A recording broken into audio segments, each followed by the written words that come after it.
जननी जन्मभूमिश्च स्वर्गादपि गर्यसी। ये जो लाइन है ये संस्कृत के बहुत ही सुप्रसिद्ध श्लोक की लाइन है और इसका मतलब होता है कि माता व मातृभूमि का स्थान स्वर्ग से भी ऊपर व ऊंचा होता है। लेकिन मुझे नहीं लगता कि जो गुप्तकर गैंग आज जेएनके में बैठा हुआ है, हिंदुस्तान के फिर से टुकड़े करने के सपने देख रहा है, ख्वाब सजा रहा है कि किस प्रकार से माँ भारती के छाती में फिर से छुरा घोंपा जाए, माँ भारती को लहूलुहान किया जाए, उसको वेदना दी जाए, उनको इसका अर्थ मतलब समझ में भी आता है। और अगर समझ में आता भी है तो भी उनको कोई फर्क नहीं पड़ता कि किस तरीके से जननी और जन्मभूमि का सम्मान किया जाना चाहिए। प्रणाम हिंदुस्तान में ममता पेन्यूली काले आज बात करने वाली हूँ हमारे देश में जयचंद जो बैठे हुए हैं, जो हमारी राजनीति के नासूर हैं, जो इस देश का सिर्फ और सिर्फ दोहन करते आए हैं धारा 370 और 35A के नाम पर जेएनके और लद्दाख में बैठ करके इतने समय से, वो लोग जो आज धारा 370-35A हट जाने के बाद बहुत परेशान हैं, उनका जो पूरा महकमा है उसमें खलबली और हड़कंप मची हुई है और येन केन प्रकारेण किसी भी प्रकार से दुश्मन देश की सहायता लेकर के वो बहाल कराना चाहते हैं धारा 370 और 35A को, ताकि वो फिर से हिंदुस्तान का दोहन कर सके। हम टैक्स पेयर्स जो इतने डेकेड से वो पैसा अपना भेजते थे जेएनके और लद्दाख के लोगों के लिए, वो कभी वहां पर लोगों के पास नहीं पहुंचा, क्योंकि ये जो जयचंद हैं, ये जो सो कॉल्ड पॉलिटिशियन हैं, इन्होंने उसका इस्तेमाल अपने पर्सनल गेन के लिए, अपनी व्यक्तिगत तरक्की करने के लिए किया। और अब जब वो धारा हट गई है तो ऑब्वियसली इनके नेतागिरी, इनकी राजनीति के साधन खत्म हो गए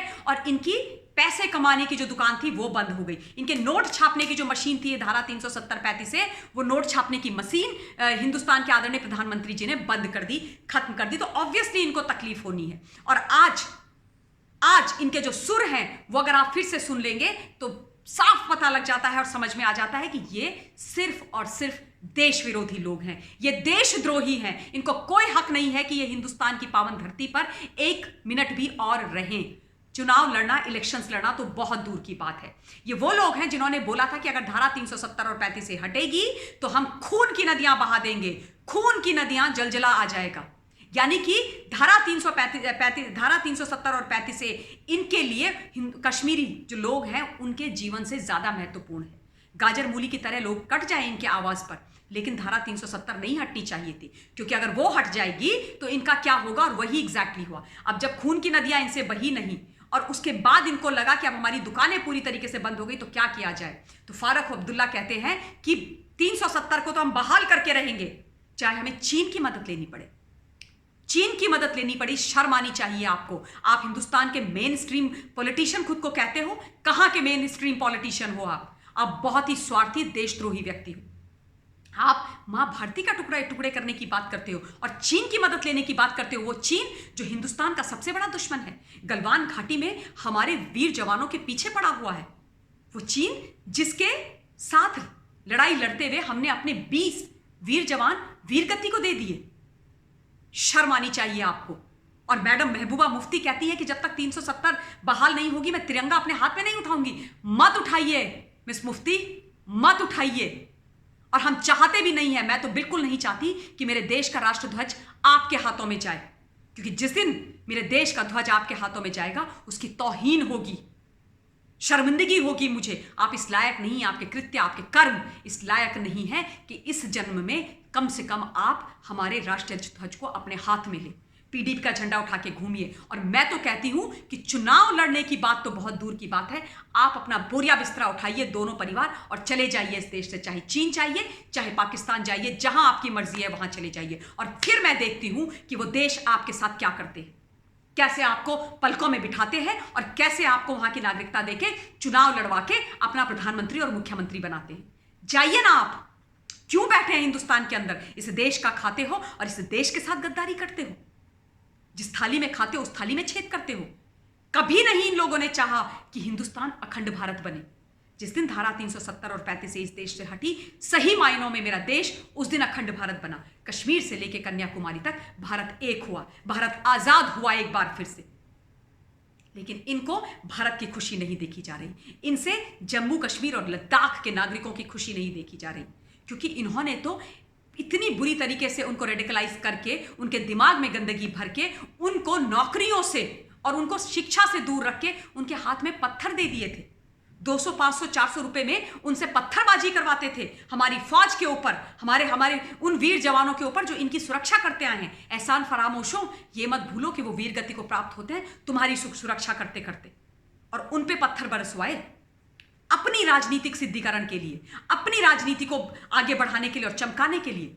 वो बच्चे, वो मासूम बच्चे जिनको तुमने पत्थर दिए, कायदे से उनके हाथों में किताब होनी चाहिए थी और उसके बाद नौकरी होनी चाहिए थी, लेकिन दोनों नहीं दी। काट के रखा हिंदुस्तान से जम्मू कश्मीर को धारा 370 और 35A के नाम पर। वहां की बेटियों को एक बार ब्याह करके वो बाहर गई तो उनके लिए उनके मायके, उनके परिवार, उनके घर के दरवाजे बंद कर दिए। इतने गंदे लोग हो। वाल्मीकि समाज को त्राहिमाम करके रखा।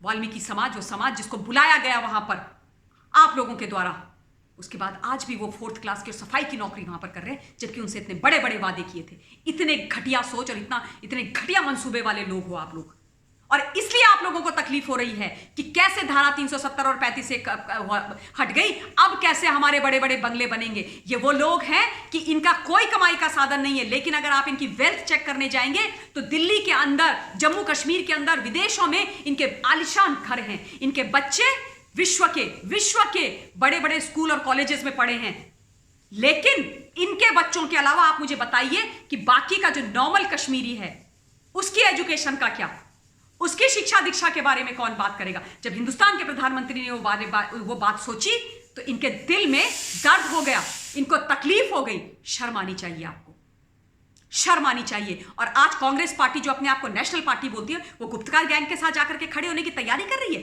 फिर से मां भारती को तोड़ने के लिए। इसीलिए तो मैं कहती हूं आप लोगों को कि आप लोग ऑपोजिशन के नाम पे धब्बा हो।